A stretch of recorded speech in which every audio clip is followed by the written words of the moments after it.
with the NBA season now over, I'm gonna be doing some MLB breakdowns now. Not gonna be doing these every day. Like I'll probably play.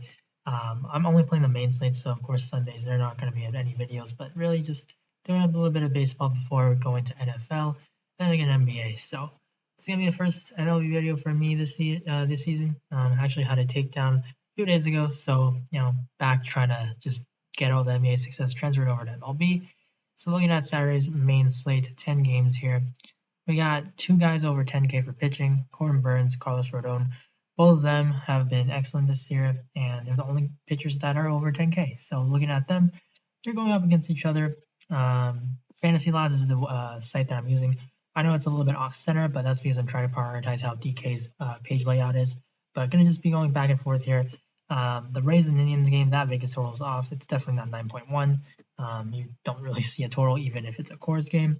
But looking at White Sox against the Brewers here, so I think you can definitely go with them because with the way that MLB's pricing has been this year, there's just a lot of value bats that allow you to get in basically anyone you want for pitching. Usually can't get two studs, but if you really wanted to, got a cheap like 2-3K player stacks, you can definitely do this. So if I had to choose one, you're really looking at Rodon, Burnes going up against each other. You aren't going to only be picking one just because you don't want to limit your upside because both these guys can't both get the win here. But you look at Bassett, Gossman. I would say, in terms of talent, they're a little bit under Burnes and Rodon. But the thing is, they just got better matchups. And with DFS, you don't really necessarily need to look at talent always. So I would say that if you want to go with Bassett and Gossman, that's totally fine over Burnes and Rodon. The Mariners, they've really struck out a lot. Pittsburgh, a little bit less, but they're just not a good offense. So with Gossman also being really good at home, this could definitely be a good spot for him. But yeah, they're just pretty bunched up right here. I would kind of just look towards the ownership. If there's a pitcher that is just going way over owned, I'm just gonna play more of the other guys. But right now, looking at it, I would probably side with Bassett and Gossman just because of the matchups. They're just a lot better than Rodon and Burnes on this particular slate. Now, with other guys that I think are actually very good tournament plays, Framber Valdez, 9,200. This guy, he walks everyone. You look at these walk totals, and it's just not good. And with 3 games in the past, single-digit fantasy point totals, and his price actually came up here. Now, he's going to be pitching at home, which, you look at these splits, he's actually been worse at home, but that's not factoring into the matchup that he's getting. So, if you look at the Rangers, though, against lefties, you see Valdez's problem with the walks, but the Rangers actually have the lowest walk percentage in the entire MLB against lefties. So I think you can definitely look towards maybe like a 2-walk game or even no walks here, just against a team that isn't as patient. They do strike out and they just don't walk. So I think Valdez is a tremendous tournament option here that people are going to overlook.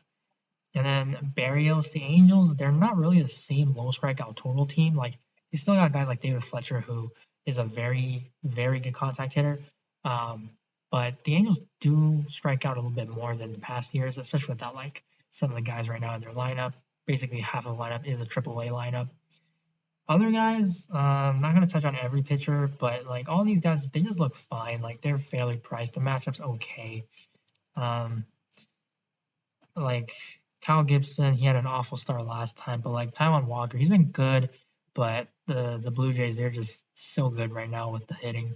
Gonsolin, this guy's been hyped up, but he's just not really it right now. Like the Rockies away from Coors, they're a good target, but his pitch count just isn't there. He's not going deep into games. 8K, just a little bit too much. Luis Castillo, he's the cover boy here because against the Cardinals, they are a very heavy right-handed hitting team. They basically have Dylan Carlson and Tommy Edman as the switch hitters, so those are the only 2 lefties here. And the way that Luis Castillo has pitched this year, he actually hasn't really struggled against lefties. And so this matchup against a very heavy right-handed hitting team, pitching at home, the Reds are a pretty hitter-friendly ballpark, but Castillo 7,500 just seems a little bit cheap against the Cardinals here, who definitely do a lot better against lefties. And then I think he's going to be kind of popular though. So if you're looking to pivot, Patrick Sandoval, lefty against the Twins, The Twins did just trade away Nelson Cruz. Mitch Garver's on the paternity list, I believe. So they don't really have that same kind of pop against lefties. And they still will have guys like Max Kepler, Jorge Polanco, some of these guys. But like Kepler, he's a lefty. He's not as bad against lefties now, but you kind of do neutralize him a little bit. Josh Donaldson probably going to be in there still, but you look at this bottom part of the lineup, and it just seems like it should be pretty good for Sandoval. And so, other than Sandoval, like it's kind of a big price drop now with Casey minus 6,600. It's not a bad matchup, but it is pretty hot in Kansas City right now, and it's sunny, just the wind's blowing out. Weather factors definitely something that goes against Myers, and then everyone else here either they don't pitch deep or they're not really good. They have a tough matchup, so kind of want to stay above 7K here, go with two pitchers because right now this year with how hitting is, you can basically play any stack. So now on to the offense, but for pitching, again, I think a really interesting two pitcher combo is Valdez and Castillo. You don't really go with the chalk because I don't think Valdez is going to be popular. But for hitters, it's all about stacking. And so for me, I'm playing a lot of lineups. And so I'm just going to try to mix around all the stacks. Again, factoring ownership, looking at weather, make sure there's no PPD concerns. But you look at these run totals, that's a good way to start with what stack you want. And also just look at the pricing. Like these are all projected lineups, obviously, right now looking at the night before. But Yarborough versus Mejia, you're probably going to get to 4, 5 run totals. And so that's probably, a good range for stacks. So you're going to be looking at the lefties. Cruz, he can hit righties as really well. So really, you're looking at like anyone in this lineup. It's really easy to do a stack here, especially if Kiermaier is hitting a little bit higher in the lineup. Then you got that saving in 2,200 for a spot that allows you to get the better pitching options. So I do like a race stack. I like the Indians as well because Yarborough, a lefty that does give up a lot of power to righties. I believe he's giving up 14 homers to righties already this season. So they have a lot of righties, a lot of switch hitters that do hit better against lefties. On this Indians team, wind's blowing out 10 miles. The weather's pretty nice.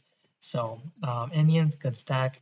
Now with these two guys, Road and Burns, this is going to be a very well pitcher's duel. So I don't want to stack there. And then again, I'm going to be on Castillo. So not really a Cardinals fan for today. I do like the Reds ballpark, however. I know that's a bit counterintuitive because I like Castillo, but again, Woodford, not the same pitcher that Castillo is, but Castillo, you do have to understand that he's also a bit volatile. So I would say you can stack pretty much anyone as well. You just have the value with Aquino, Naquin. These guys are so cheap that allow you to basically play anyone that you want. And then again, as I mentioned with the Tigers and the Royals, this is a good weather game. And two pitchers that definitely aren't the best. So you can pretty much stack everyone here as well. Tigers a little bit easier because of the pricing, but the Royals definitely do look a little bit better because they got more talent.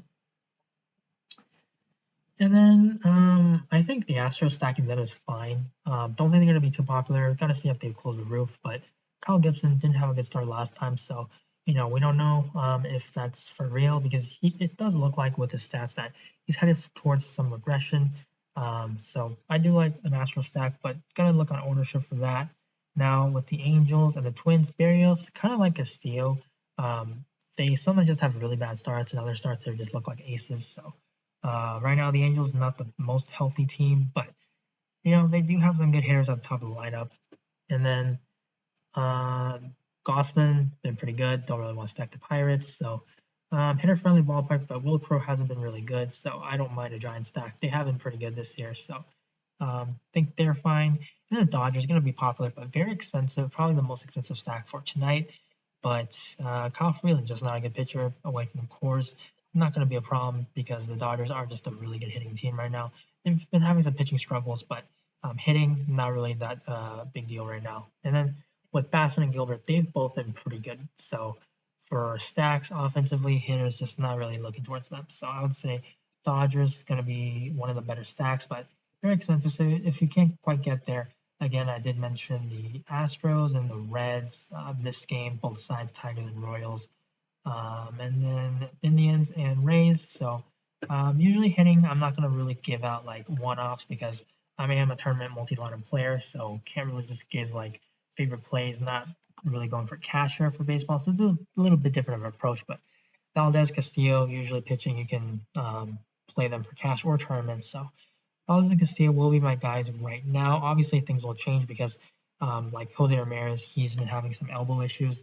That made me like the opposing. I think they were playing the Astros back then, so it just really bumped up the Astro pitchers. And then with yesterday, with Nelson Cruz getting traded, really bumped up Andrew Heaney. So things like that. Looking at when the lineup releases, it definitely does have to adjust with the lineups as they come out. So use tools like Fantasy Labs. Very good. They refresh as the lineups come out. So that's the first video. Please give me any suggestions if you would like in the comments below. This is my first MLB video, so let me know what I can improve on. So that's the video. Good luck, guys, on this slate, and I'll see you in the next video. Bye.